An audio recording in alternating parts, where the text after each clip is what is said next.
பையன்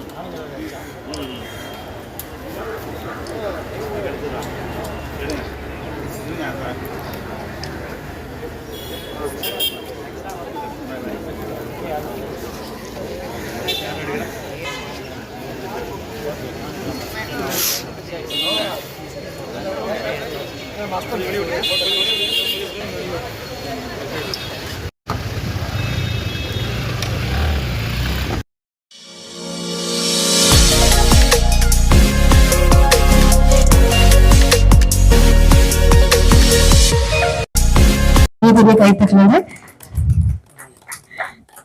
அவங்களோட அவங்க பொண்ணையும் கூட்டிட்டு தான் சொல்றாங்க. சோ நம்ம சிவா எங்கெல்லாம் நம்மளோட மொழி கலைக்கிறோம்.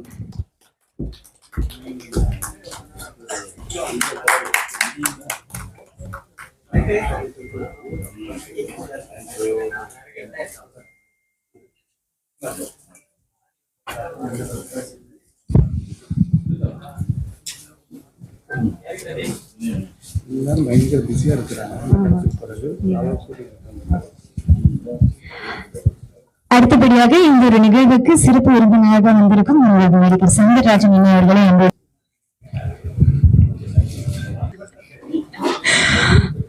ஓகே. சோ இந்த காலகட்டத்துல வந்து ஒரு விஷயம் சொல்லுவாங்க, நீங்க நல்லது நினைச்சா நல்லது நடக்கும், மத்தவங்க நல்லது நினைச்சீங்கன்னா நம்மளுக்கு கிடையாது. இந்த தீர்வு, இதுக்கான தீர்வு இங்க இல்லை, இது வேற ஒரு இடத்துல இருக்கு. அதை நோக்கிதான் நடந்துட்டு இருக்கும். அதுக்கு ஒரு சில சமரசங்கள்லாம் செய்யணும். அது நடக்கும் ரொம்ப சீக்கிரமா. அது எல்லாத்துக்குமே சின்ன படங்களுக்கு ஒரு நல்ல ஒரு வீடியோ காலம் வரும். நம்புறோம்.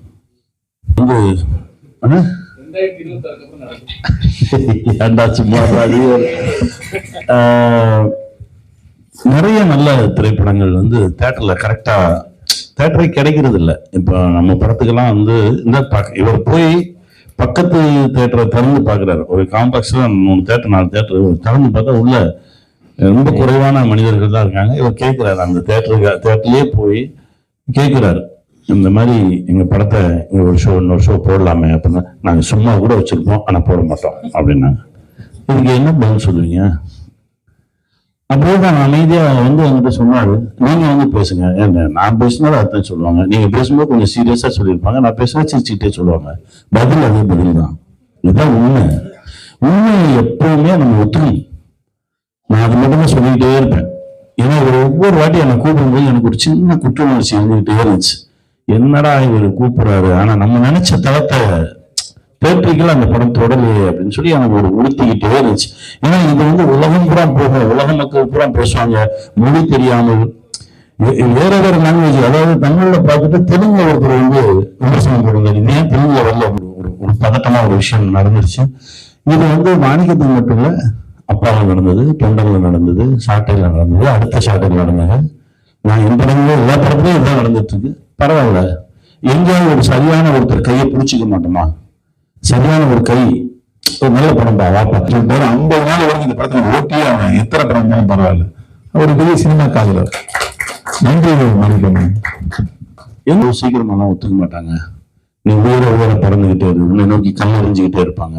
எந்த கல்லையும் சிக்காம நீ பறக்கணும், எரியவன் கை வலிக்கணும், அப்படிதான் ஒத்துக்குவான். அத்தனை வெற்றி நீ கொடுக்கணும், தொடர்ந்து வெற்றி கொடுத்துக்கிட்டே இருக்கணும். அவர் 6-7 முறை வெற்றி வெற்றி வெற்றின்னு பார்த்து அப்படிதான் ஓஹோ நிஜமாவே ஜெயிச்சுட்டு தான் இருக்கானோ அப்படிங்கிறதெல்லாம் தோணும்.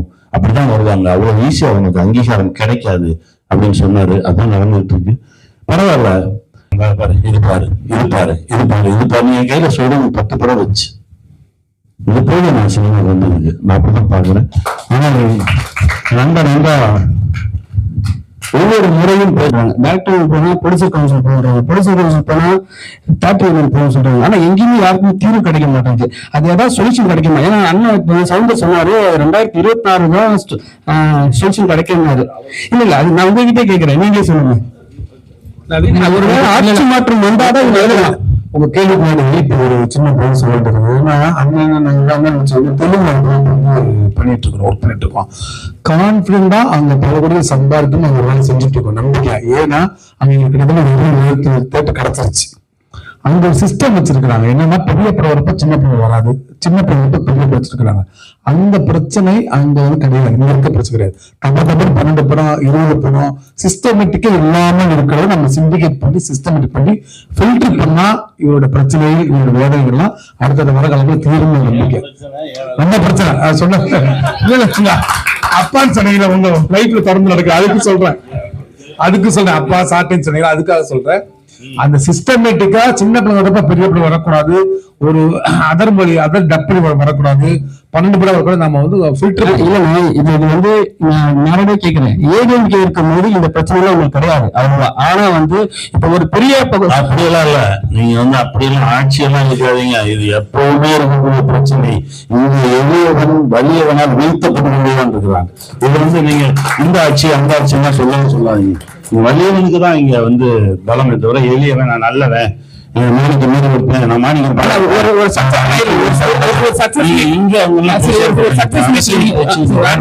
சக்சஸ் மீட்ல வந்து நிலக்கிட்டவங்க ஒரு சக்சஸ் மீட்ல வந்து ஒரு டிஸ்ட்ரிபியூட்டர்லாம் ஏறி எல்லாருக்குமே வந்து சொல்றாங்க இது நல்ல படம் வாழ்த்துக்கள். அவங்க படம் டிஸ்ட்ரிபியூட்டர் சொல்றாங்க இவ்வளவு வந்து கலெக்ட் பண்ணிருக்காங்க.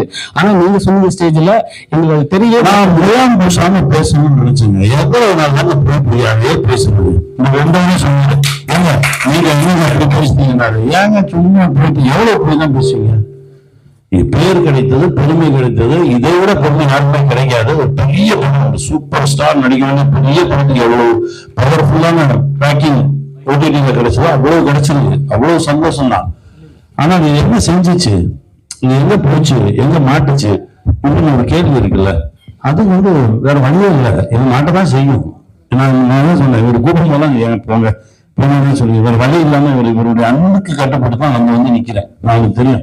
ஏன்னா எனக்கு ரொம்ப உள்ள ஒரு பெரிய ஏன்னா இப்ப அடுத்த சாட்டை பண்ணும்போது கிளீனா சொன்னாங்க 125 தேட்டர் இந்த இருக்கு தேட்டர் லிஸ்ட் நீங்க கூட பேசிங்க நம்பரோட கொடுத்தாங்க. அது கூட லாஸ் தான் எனக்கு.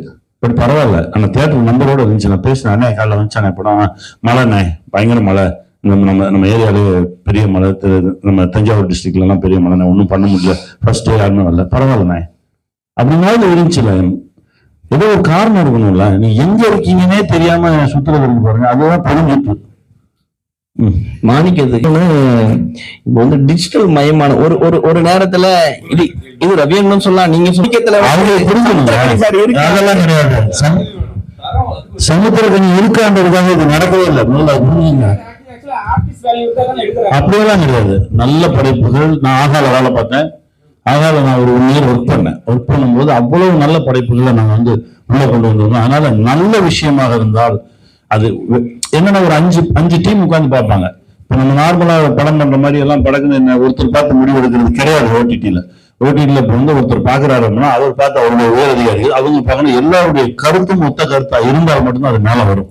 இது வந்து இவர் நமக்கு தெரிஞ்சவரு, இவர் பதவிட்டுக்காரு, அதெல்லாம் இப்ப இல்லவே இல்லை. தரம் இருந்தால் மேல வரும். அப்படிதான் அந்த தரத்திலேயே மேல வந்துதான் அது நின்றுச்சு. மாணிக்கம் எந்த விதமான சப்போர்ட் இவர் கூட கேட்டாரு, நீங்க சொல்லுங்க அப்படின்னு. சொல்லவே மாட்டேன். என் குழந்தைக்கா நீ வாங்கிக்கணும் நான் எப்படி சொல்ல முடியும். இதுல என்னோட பெரிய வருத்தமா இருந்துச்சு. ஆனா அதுவா அந்த ஒரு போஸ்டர் பார்த்து தான் அதுவா தான் தன்னை நோக்கி இழுப்புது அவங்களை. அப்படிதான் நடந்துச்சு. நேர்மையான கதை. லாட்ரி வந்து டூல் தான், அது பேக் ட்ராப் அது வந்து டூல் தான். இது நேர்மையான கதை, நேர்மையோட கதை. இது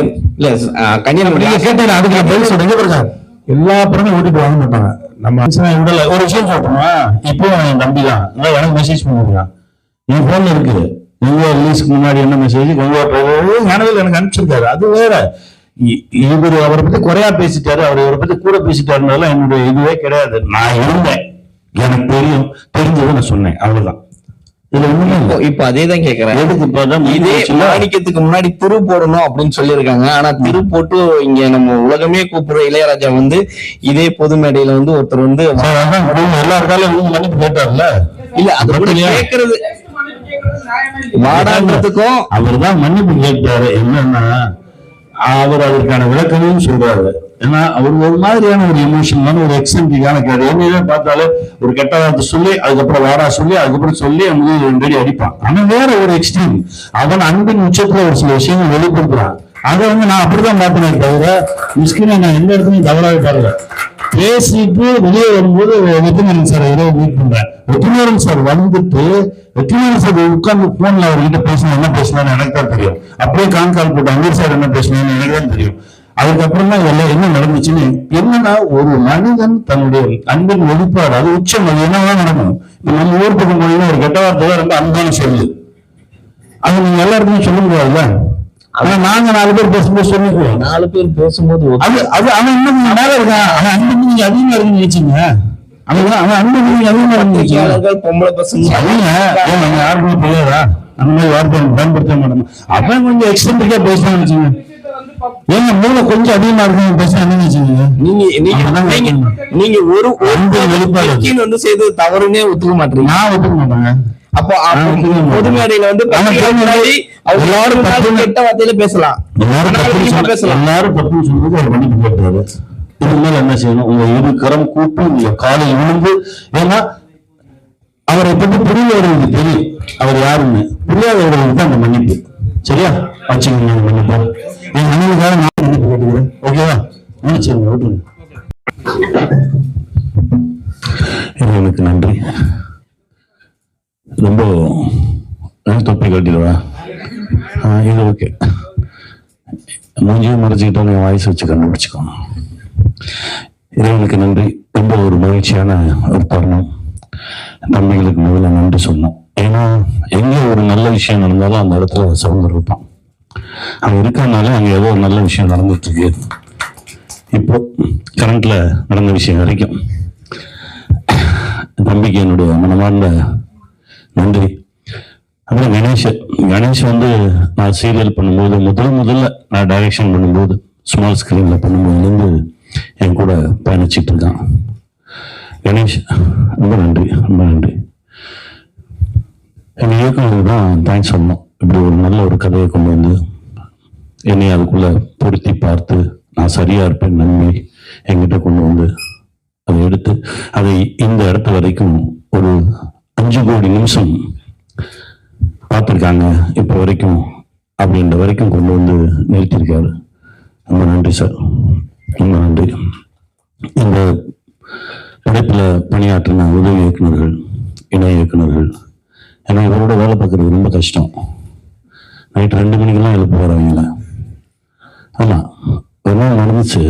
சொட்டரெல்லாம் போட்டுருந்தோம். சொட்டு ஏட்டடா சொன்னேன், அவனு தானடா சொன்னேன், ஏன்ட்ட சொல்ல சார்ன்றான். என்கிட்ட சொல்லலாம், இல்லை சார் என்கிட்ட சொல்ல. மொத்தமாக 4 பேர் தானடா, 4 பேர்த்து என்கிட்ட என்கிட்ட சொல்ல ஏட்டடா சொன்னேன் அப்படின்னு சொல்லி ஒரு பஞ்சாயத்து நடந்து வந்துச்சு. ஒரு பேரன்பான ஒரு இயக்குனர், அவரோடு பயணப்பட்டது ரொம்ப மகிழ்ச்சி. ஜிக்கு என்னுடைய மனமார்ந்த நன்றி. இன்னொரு நண்பர், அற்புதமான நண்பர் ரவி. வாங்க மேல வாங்க வாங்க. நண்பர் ரவி ஒரு நல்ல விஷயம் இருந்தால் அதை அப்படியே தன் தோல்ல எடுத்துக்கிட்டு அப்படியே பயணப்படுற ஒரு நண்பர். வாங்க உட்காருங்க. இந்த இது உட்காருங்க. இங்க இருக்கு நண்பா, இங்க வாங்க. இது உட்காரு.